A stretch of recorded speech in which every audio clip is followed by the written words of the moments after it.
Hi everyone, welcome. Sorry I've been closed for some time, but I'm back. Yeah, in this video we are going to be looking at how to visualize or plot hand-drawn looking plots in Python. So we are going to be using two packages. We are going to be doing it using matplotlib, and we are also going to use some package called cutecharts. I'm going to do a comparison of the two so you can pick what you like.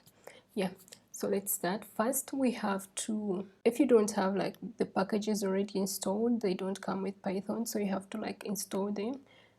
Yeah, we're going to install cutecharts first, then we shall install matplotlib, then pandas. So these two are going to help with visualization. Then pandas will help us create the data frames that we shall use in our plots.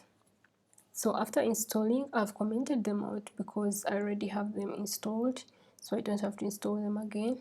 So after installing, then the next thing to do is to import the packages. And so since the names are kind of long, I import them as, import matplotlib as plot because that's easy to use.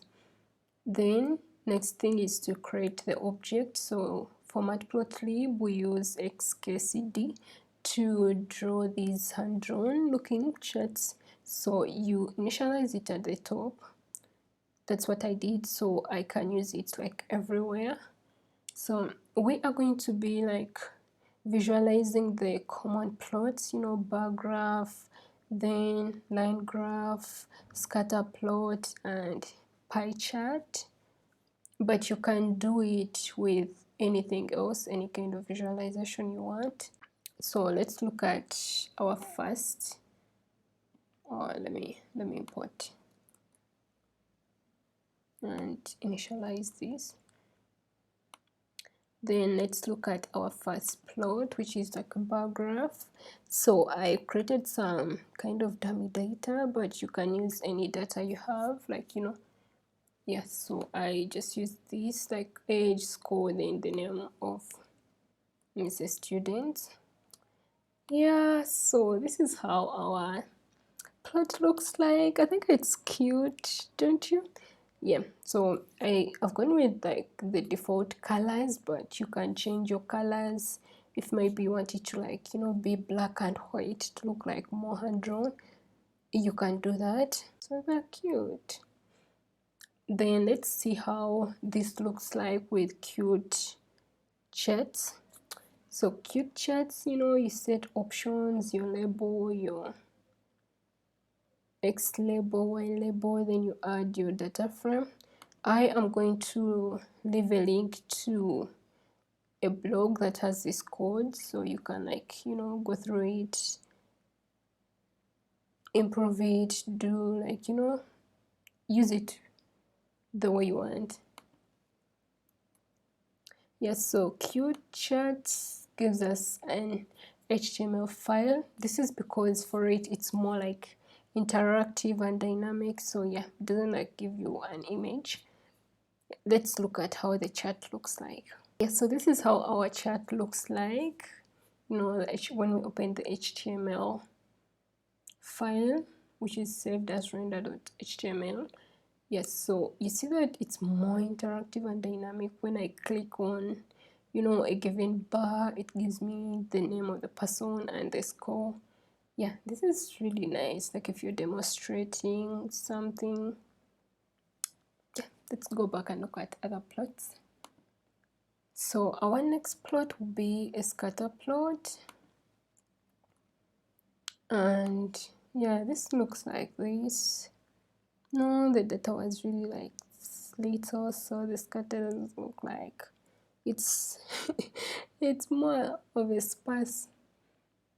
And let's look at the line plot.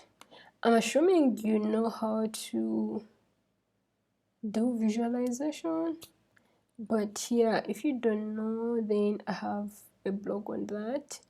So yeah, we are doing a line plot. Yeah, so I just created a function that has x plus 3, then the next function is x squared, and I plotted these two line plots on the same, yeah, same plot or chart. And I try to like add more things like, you know, a marker, then yeah, and this is how it looks like. Let's do it with cutecharts. This is how it looks like with cutecharts, and you know, it's really interesting because you can see that when you click on something or a given point, it will give you like, you know, the output of the first function, then the output of the next function. So if you're like teaching maybe kids math or anything, you know, you can just show them and you're like, this is showing this, then when this is the, like, you know, when function 1 is 10, function 2 will be 49, then you can check for the point where they meet, which is kind of hard to get. Yeah, I can't get it. Now let us look at our last you know, chart we are looking at. So with the pie chart, I decided to create another new like data frame, and you know, like having like the student names, then their contribution, like the percentage contribution they do in class, and created a data frame, then just, you know, plt.py.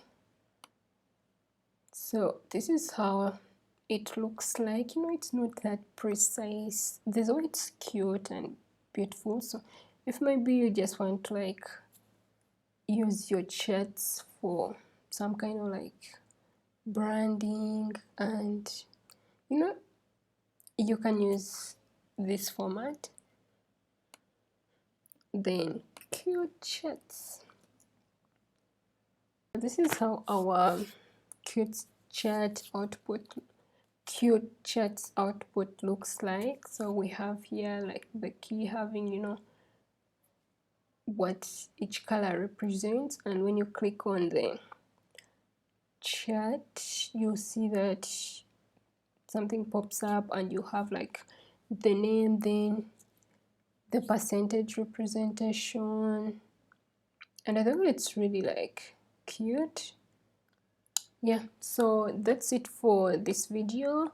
I've tried to like make comparison between the two so you can decide what works for you for a given use case.